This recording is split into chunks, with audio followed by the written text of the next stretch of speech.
Hey, you're still up? I've known for weeks. Long day. I brought you coffee earlier. And now, the game begins. I came home early on a Tuesday. That was the first mistake. Theirs, not mine. I had been at the office dealing with a server crash that turned out to be nothing more than a misconfigured firewall rule. 20 minutes of work stretched into 3 hours of meetings about why we needed better documentation. By the time I left, it was barely 4 in the afternoon, and the November rain was coming down in sheets that turned the streets into mirrors.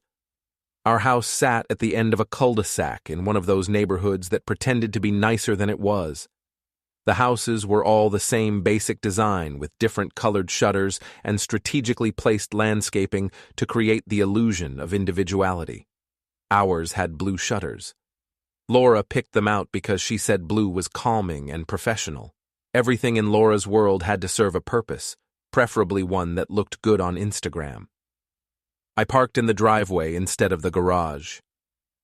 The rain had led up to a drizzle, and I was tired enough that the extra 30 seconds of walking seemed worth avoiding the hassle of the garage door opener, which had been sticking for weeks. Laura kept saying she would call someone. She never did. The front door was unlocked. That was unusual. Laura was obsessive about security, or at least about the appearance of security. She had insisted on a video doorbell, keypad locks, and a home security system that cost more per month than our electric bill. But she was also forgetful when she was distracted, and lately she had been very distracted. I stepped inside and heard voices coming from the back of the house. My office, specifically. The room that used to be a spare bedroom before I claimed it and filled it with second-hand furniture and computer equipment. Laura called it my man cave, with the kind of affectionate condescension that made it clear she thought it was a waste of space. "She needs the deed," a man's voice said. I stopped in the hallway and listened. I recognized the voice. Daniel Price, Laura's work husband, as she liked to call him, as if that made it cute, as if putting ironic quotes around infidelity somehow made it acceptable. I had never liked Daniel. He had one of those faces that looked like it had been designed by a committee trying to create the perfect image of trustworthiness. Square jaw, bright teeth, carefully maintained stubble that probably required more effort than my entire grooming routine. He wore clothes that were just expensive enough to signal success without being ostentatious, and he had a laugh that sounded like it had been focus grouped for maximum likability. He was sitting in my office chair when I walked in, not perched on the edge like a guest, but leaning back with his feet almost on my desk, like he owned the place. He straightened up fast when he saw me, but not fast enough to hide the fact that he had been going through my desk drawers. "Ethan," he said, and his smile was so smooth it could have been laminated. "I was just leaving." "Were you?" I said. It was not a question. "Laura asked me to pick something up, the deed to the house. She said you kept it in the desk." I looked at my desk. The drawers were closed, but not quite aligned the way I had left them that morning. I am not obsessive about much, but I like things in their place. It makes it easier to notice when someone has been touching them. "It's not in the desk," I said. Daniel stood up, smoothing his shirt. He was wearing a polo with the logo of Laura's company embroidered on the chest. Team building uniforms. Laura had one too.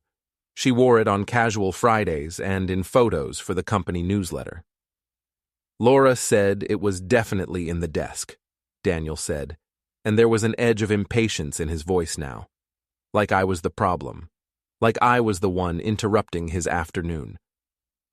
I walked past him to the filing cabinet in the corner. It was an old metal thing I had picked up at a surplus sale years ago. Ugly, but functional. I unlocked it with a key I kept on my work lanyard and pulled out an envelope from the bottom drawer. "Give her this," I said, handing it to him. He took it without looking at it. "Thanks, man. Sorry to barge in like this." "Sure," I said. He was halfway to the door when curiosity got the better of him.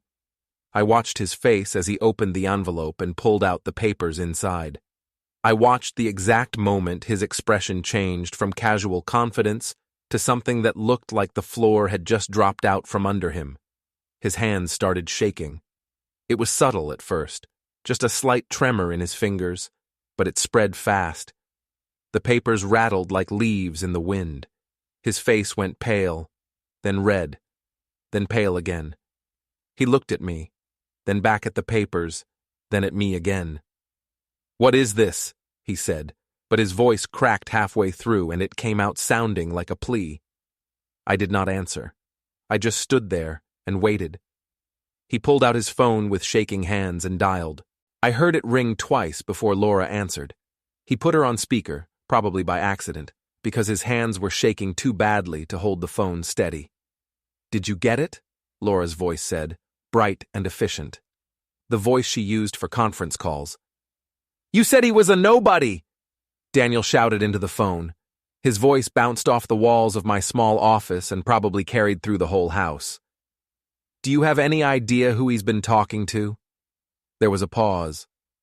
I could almost hear Laura recalculating on the other end of the line. "What are you talking about?" she said, and her voice had changed now. Less bright, more careful. This isn't... Laura, we need to talk. Right now." "I'm in a meeting. What's going on?" "He knows," Daniel said, and his voice dropped to almost a whisper, like saying it quietly would make it less true. "He knows everything, and he's been... Jesus Christ, Laura, do you even know what he does for a living?" I almost laughed at that. Almost. Because yes, Laura knew what I did for a living. She just didn't care. Systems analyst at a mid-tier healthcare software company. Boring work. Invisible work. The kind of job that made people's eyes glaze over at parties when you tried to explain it. But here's the thing about being invisible. People forget you're watching. "I have to go," Daniel said, and he ended the call before Laura could respond. He looked at me with something that might have been fear or might have been anger or might have been both. You can't just... "I already did," I said. He opened his mouth like he was going to say something else, then closed it. He looked down at the papers in his hands one more time, then shoved them back into the envelope like they were contaminated. "This isn't over," he said, but it sounded hollow. We both knew it was. He pushed past me and walked out fast. I heard the front door open and close. A moment later, I heard his car start up in the driveway, the engine revving harder than it needed to, and then the sound of tires on wet pavement as he drove away too fast for a residential street. I walked back to my desk and sat down in the chair that still held the warmth from Daniel's body. I pulled open the top drawer and took out a small notebook where I had been keeping track of things. Dates, times, locations, a list of names that kept getting longer. I flipped to the first page and looked at the entry I had written 3 weeks ago, the day I had started to suspect something was wrong. The day Laura had come home at midnight smelling like hotel soap and told me she had been at a product launch party. "I guess this is as good a time as any to admit I've known about them for weeks," I said out loud to the empty room. I didn't say anything else. I just sat there and thought about Daniel's face when he had read that first line. The look of someone who had just realized they had been playing checkers while someone else was playing chess. I watched him shake, I thought, and I smiled. As the story unfolds, hit the hype button, like, subscribe, and write in the comments. Would you forgive them or walk away? Looking back, I could see the whole thing laid out like a map. All the little signs I had noticed and filed away. All the moments that had seemed off but not quite wrong enough to call out. Laura had always been ambitious. That was one of the things I had loved about her when we met. She had plans, goals, a 5-year roadmap for her career that she updated quarterly. I found it charming at first, the way she attacked life like it was a project that could be optimized. But somewhere along the way, I stopped being part of the optimization. I became background, furniture, the kind of thing you work around rather than with. It started small.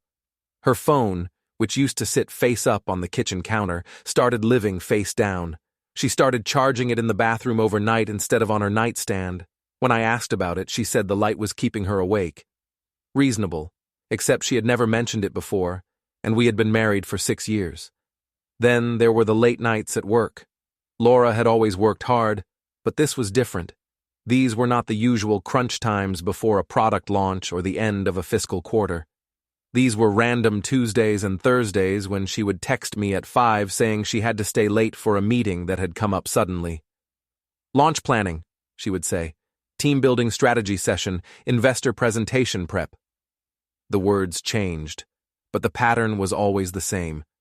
She would come home after 10, sometimes after midnight, smelling like expensive hotel soap and claiming she had worked through dinner with the team. I started keeping track. Not in a creepy spreadsheet kind of way, I'm not that kind of person, but just mental notes. Thursday, October 12th, home at 11:45 p.m.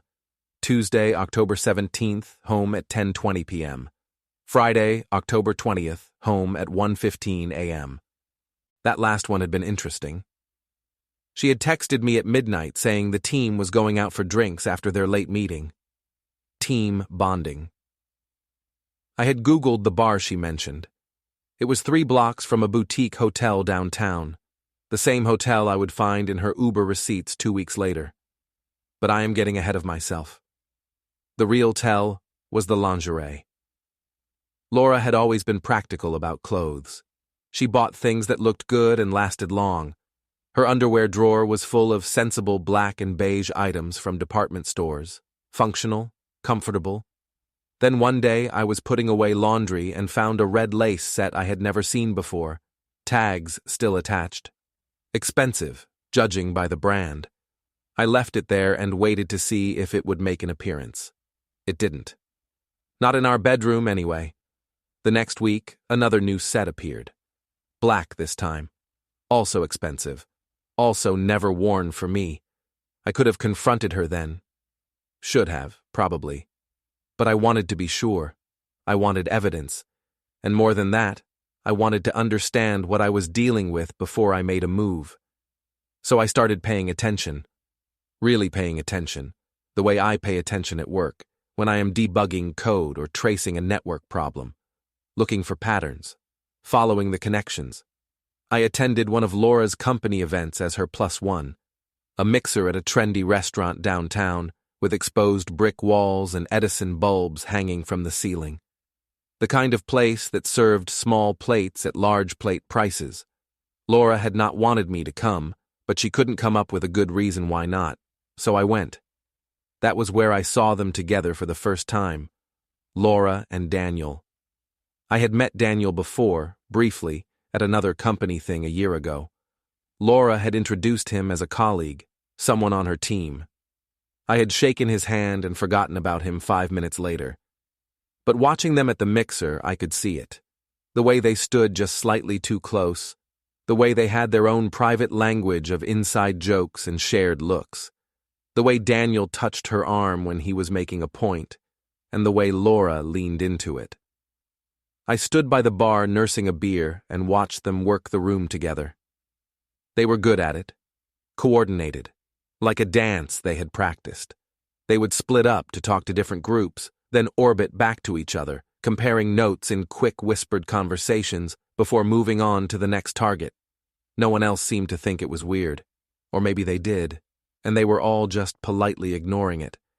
That seemed to be the company culture. Everything was fine. Everything was team building. Everything was synergy and collaboration and other corporate words that meant nothing. I overheard part of a conversation near the bathroom. 2 women from Laura's department, both holding wine glasses and talking in that loud whisper voice people use when they are drunk enough to forget they are in public. "She is so lucky," one of them said. "I mean, Daniel is basically perfect. If my husband looked like that, do you think they ever—" "Laura, no way. She's too smart for that. But damn, if I was her." They dissolved into giggles, and I walked away before I heard any more. On the drive home, Laura was animated, excited. She talked about the conversations she had, the connections she had made, the potential partnerships she was developing. She did not mention Daniel once, which was its own kind of tell. "Did you have fun?" she asked me. "Sure," I said. "You're so quiet. Are you okay?" "Just tired." "You're always tired lately," she said, and there was something in her voice. Not concern. Disappointment, maybe. Like I was failing to meet expectations. "Work has been busy," I said. "Everyone's work is busy, Ethan." I did not respond to that. I just drove and listened to her talk about her own work for the rest of the ride home. That night, I couldn't sleep. I lay in bed next to Laura and listened to her breathe and thought about all the small moments that had been adding up. The phone calls she took in the other room. The weekend team retreats that she came back from exhausted but glowing. The way she had started dressing better for work, spending more time on her hair and makeup in the mornings.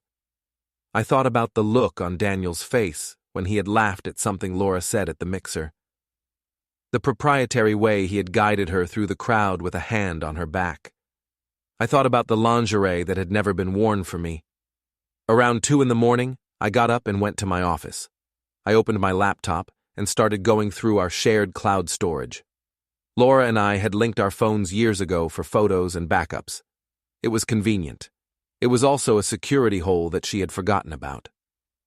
I found the first message in a backup folder from October, a text thread between Laura and a contact saved as DP. Not Daniel Price, just initials. Like that made it less obvious.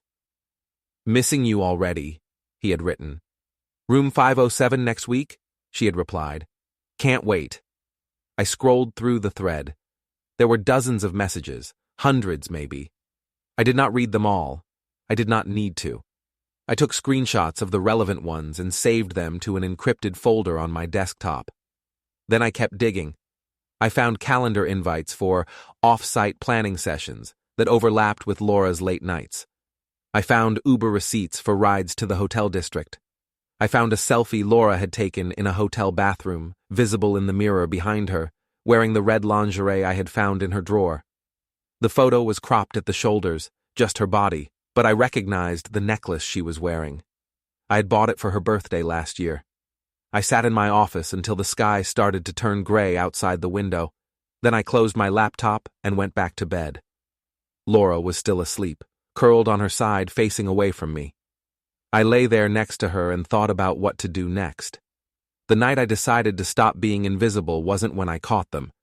It was when I realized they had already written me out of my own life. I got up again and went back to my office. I opened a new folder on my desktop and labeled it Backup Plan. Then I started making a list. I showed up at Laura's office unannounced on Wednesday afternoon.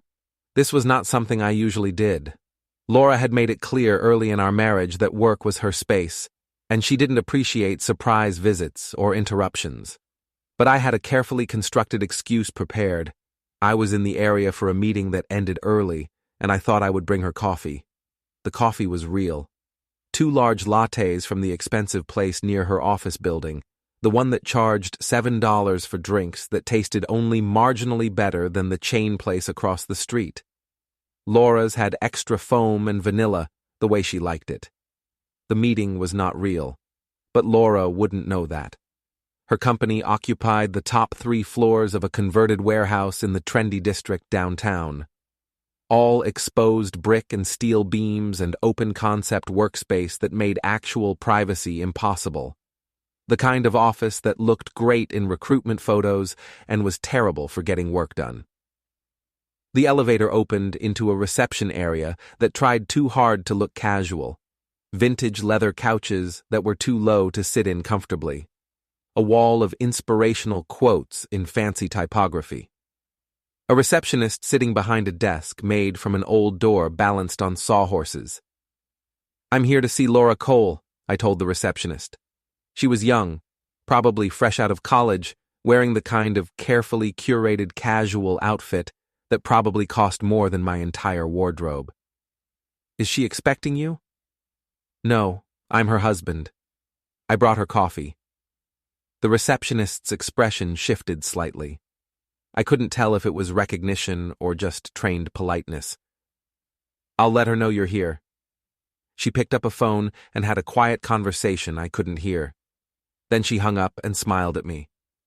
"She's in a meeting right now, but she'll be out in a few minutes. You can wait over there." I took my coffees and sat on one of the impossible leather couches. The seat was so low my knees were practically at my chest. I felt like a kid sitting in adult furniture. I drove to a coffee shop a few blocks away and sat in the parking lot with my laptop. I pulled up the HR complaint one more time and reviewed every word, every piece of evidence, every citation of company policy. It was good. It was thorough. It was devastating. I had done my research. Laura's company took ethics violations seriously, at least on paper. They had a whole section of their employee handbook dedicated to conflicts of interest and appropriate workplace relationships. They had a zero-tolerance policy for undisclosed romantic relationships between employees who worked closely together or had any kind of supervisory relationship. Daniel and Laura checked both boxes. They worked together on every major project, and while Daniel wasn't technically Laura's supervisor, he had seniority and had been involved in approval processes that directly benefited her career. The HR department would have to investigate once they received the complaint. They wouldn't have a choice. The evidence was too clear. The policy violations were too obvious.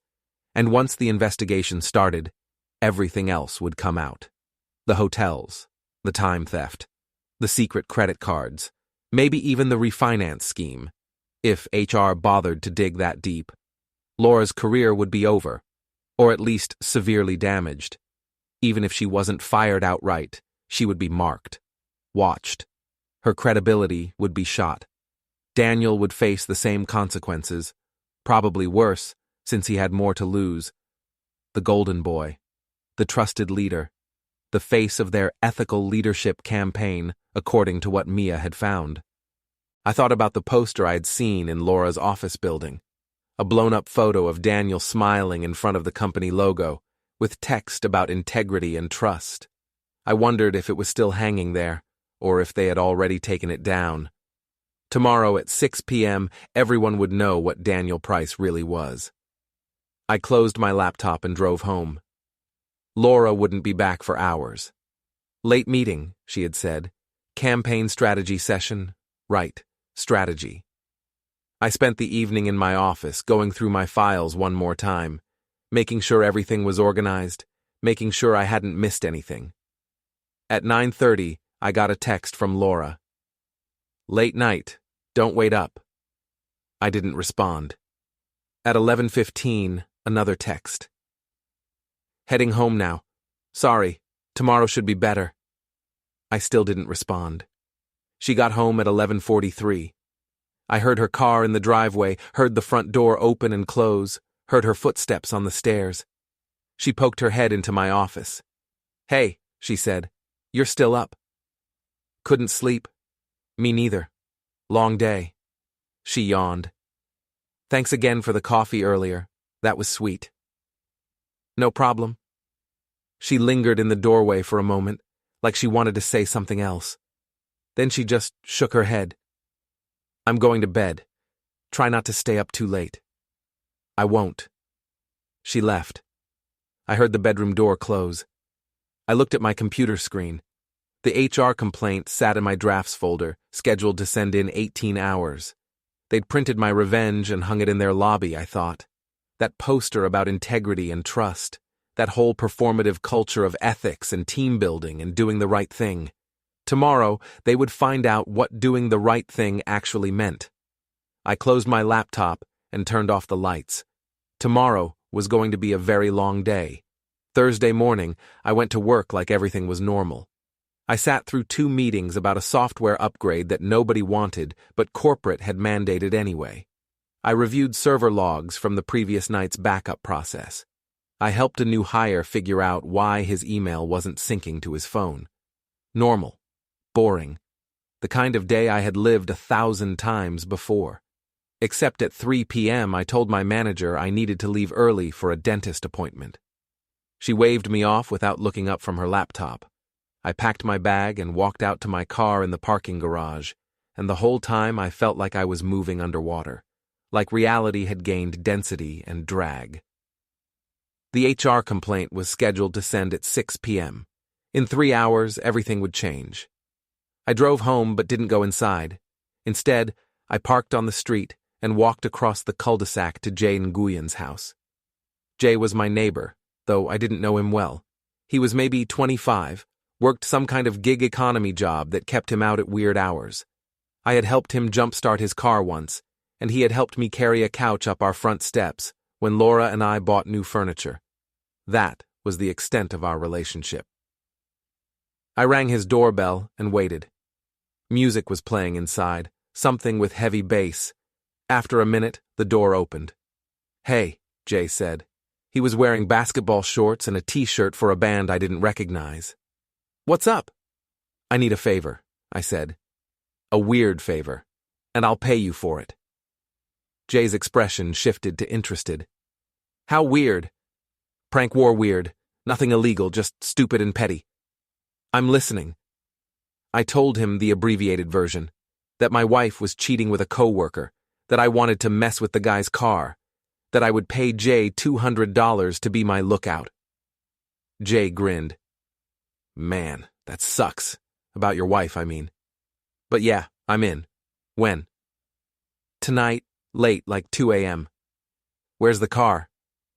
"Downtown apartment complex. I know the gate code.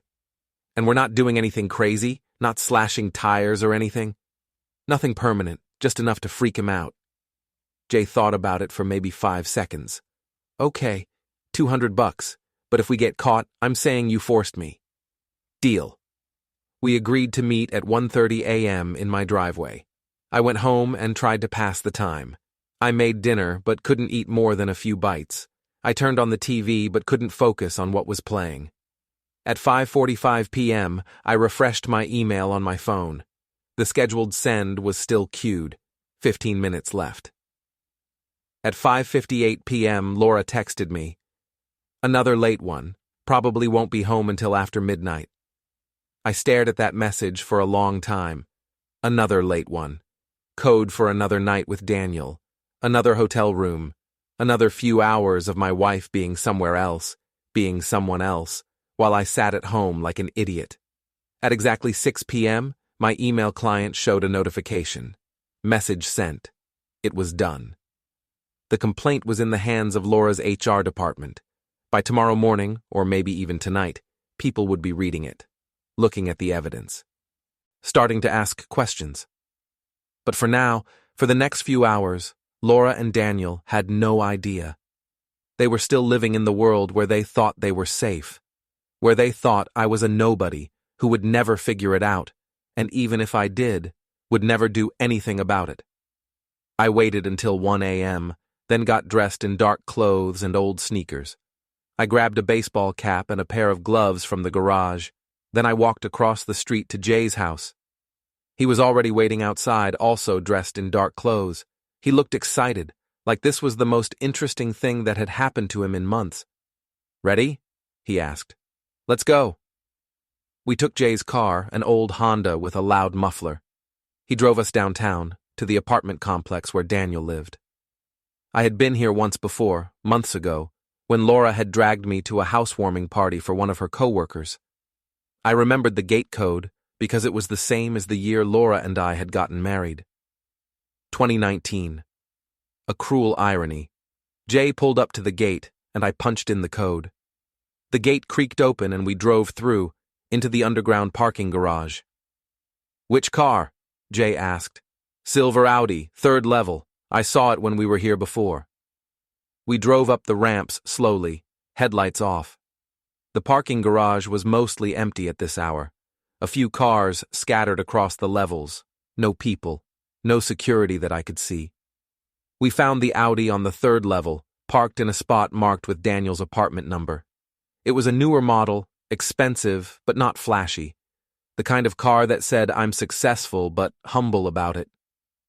"Okay," Jay said. "What's the plan?" I had spent the past few hours thinking about this. I had considered sugar in the gas tank, but that could cause real damage, maybe even cause the engine to fail while he was driving on the highway. Too dangerous, too potentially lethal. I had considered slashing the tires, but that was too obvious and too expensive. Daniel would just file an insurance claim and get new tires. It would be an inconvenience, not a message. What I wanted was something that would scare him, something that would let him know I was watching, something that would make him understand that I wasn't as powerless as he thought. I pulled out a can of spray-on window paint from my bag, the temporary kind that people use to write "just married" on cars. It would wash off eventually, but not easily. "We're going to decorate," I said. I wrote on his windshield first. Just one word. Cheater. Then on the driver's side window. She knows. Jay laughed. "Dude, that's cold."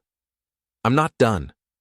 I had brought a small bag of plastic cockroaches from a costume shop, realistic-looking ones.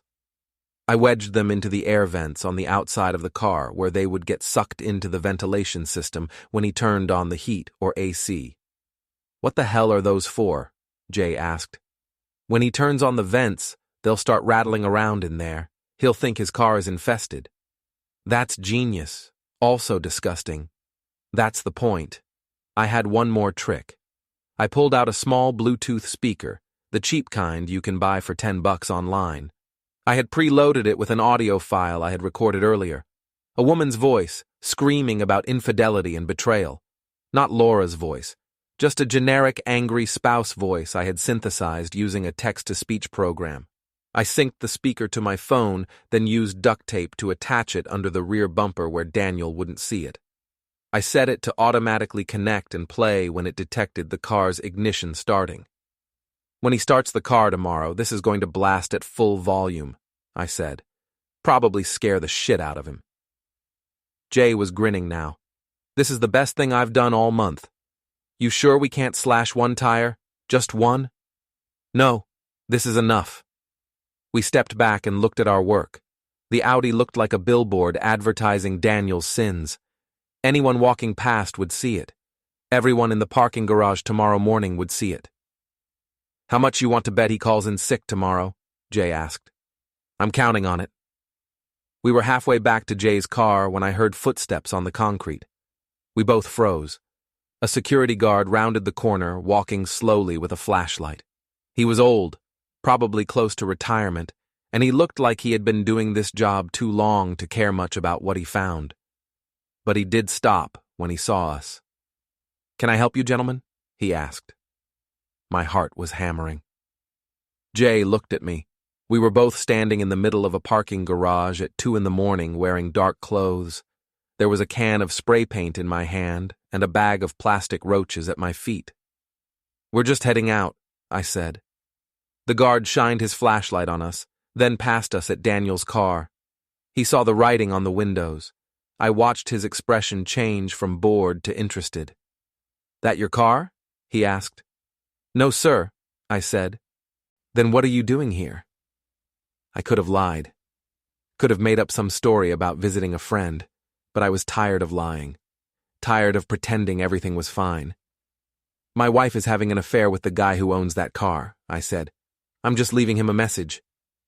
The guard looked at the car again, read the writing. Then he looked back at us. For a long moment, nobody said anything. Then the guard turned off his flashlight. "I didn't see anything, but if you're still here in 2 minutes, I'm calling the police." "Understood," I said. "Thank you." He walked away, back around the corner. I heard his footsteps fade. Jay let out a breath. Holy shit, I thought we were done. "Come on," I said. "Let's go." We ran to Jay's car and got out of the parking garage as fast as we could without screeching the tires. My hands were shaking. The adrenaline was making everything too sharp, too bright. Jay drove us back to the neighborhood in silence. When he pulled into his driveway, he turned to me. "That was insane," he said. "Yeah. You good?" "I don't know." He held out his hand. I gave him $200 in cash. He counted it, then pocketed it. "Thanks for the adventure," he said. "If you ever need to prank anyone else, let me know. I'll keep that in mind." I walked back to my house. Laura's car wasn't in the driveway yet. I checked my phone. It was 2:47 a.m. I had a text from her, sent at 12:30. Staying over at Jenna's, don't wait up. Jenna was Laura's co-worker, the one with the apartment on the east side. Except Laura wasn't at Jenna's apartment. She was 3 minutes from the Belmont Hotel, in room 507, with Daniel. I stood in my driveway and looked at that text message and thought about what I had just done. Spray painting Daniel's car, planting fake roaches in his vents, rigging a speaker to blast a screaming message when he started his engine. Petty, stupid. Exactly the kind of thing a desperate, angry person would do. And it felt right. It felt like the stupidest, most satisfying thing I had done in months. I went inside and tried to sleep but couldn't. Every time I closed my eyes, I saw the security guard's flashlight, heard Jay laughing, saw the words I had painted on Daniel's windshield. Cheater. She knows. By tomorrow morning, Daniel would see those words too, and he would start to understand that the game had changed, that I wasn't playing defense anymore. 3 steps from stopping being the nice guy, I thought. Maybe I was already there. I didn't sleep Thursday night.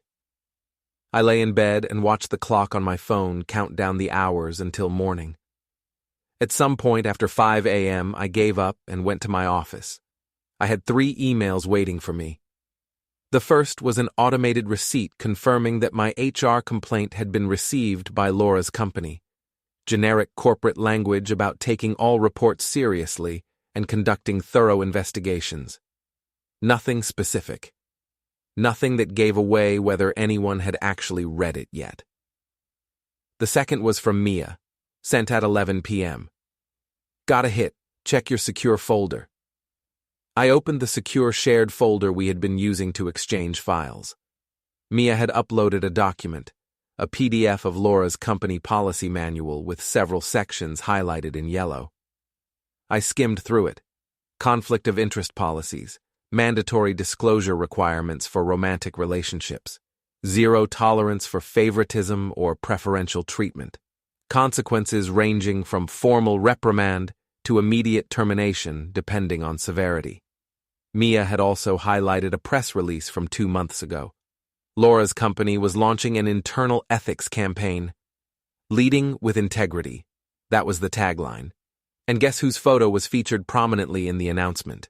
Daniel Price, smiling in front of a company banner. The caption identified him as the employee representative for the new ethics initiative. He would be hosting town halls, developing training materials, and serving as a role model for ethical leadership. They made the cheater the ethics poster boy, I said out loud to my empty office. I kept reading. The first town hall was scheduled for today, Friday afternoon at 2 p.m., live streamed to all employees and recorded for future training purposes. I looked at the clock. It was 5:47 a.m., 8 hours until Daniel stood in front of the entire company and talked about integrity. 8 hours until he got destroyed. The third email was from Laura, sent at 6:15 a.m., just 1 line. Need to talk when I get home. Something happened at work. So they knew. HR had moved fast. They must have received the complaint last night, reviewed the evidence overnight, and started the investigation first thing this morning. I wondered if they had confronted Laura and Daniel yet, or if they were still gathering information, preparing to drop the hammer. I got dressed and made coffee. I had to go to work today. Calling in sick would look suspicious, but I couldn't focus on anything. I kept checking my phone every few minutes for updates. At 8:30 a.m., Mia called. You up? She asked. Barely. Good. I have news. Can you talk? I walked outside into the backyard where no one could overhear. Yeah, go. I did some more digging on Daniel Price last night. Public record stuff. Turns out your buddy has been busier than we thought. How busy? Financial busy. He took out a $75,000 personal loan 6 months ago. High interest rate, shady lender. The kind of loan you only take when banks won't touch you. Why wouldn't banks touch him? Because he's got bad credit from a previous business failure. I found an article in a startup blog from 3 years ago. Daniel invested heavily in a friend's tech company that went under, lost most of his savings, declared bankruptcy. I felt something cold settle in my stomach. He's broke? Worse than broke. He's underwater. The loan payments alone are probably eating 20% of his salary. And now, according to some LinkedIn stalking, he just bought a new Audi and moved into an expensive apartment downtown. How is he affording that? He's not. He's faking it, living on credit and hope. And here's where it gets interesting. I found a podcast interview he did last year where he mentions investing in exciting new ventures and supporting innovative companies he believes in. Like Laura's company? Exactly like Laura's company.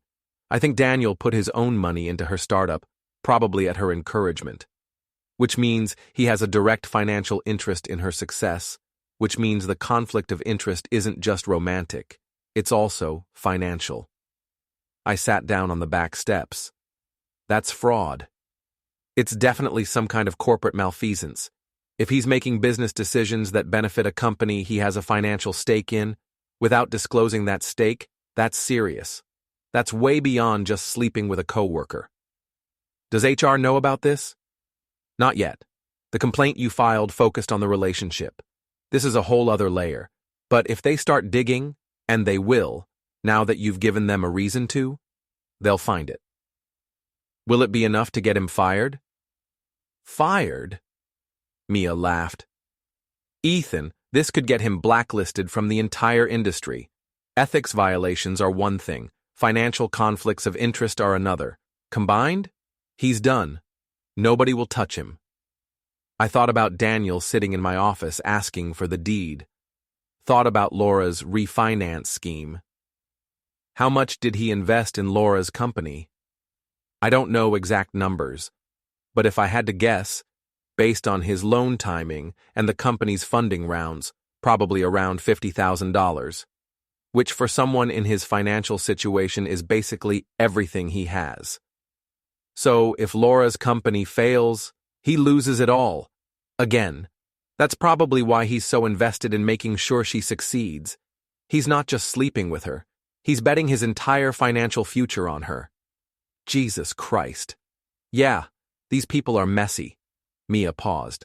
Look, I know you're focused on destroying them through HR, and that's good. That'll work. But you should also think about the financial angle.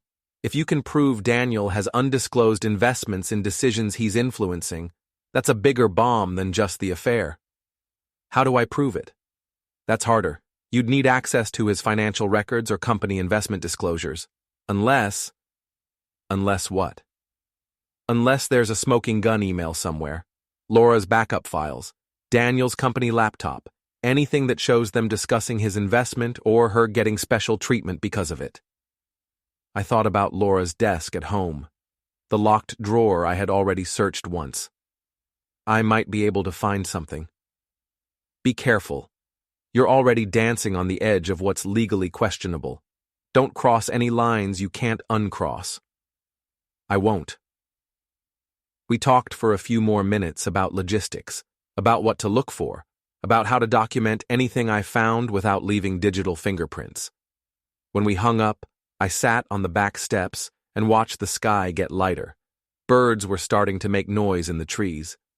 The morning was cold and damp, the kind of November morning that made you want to stay inside.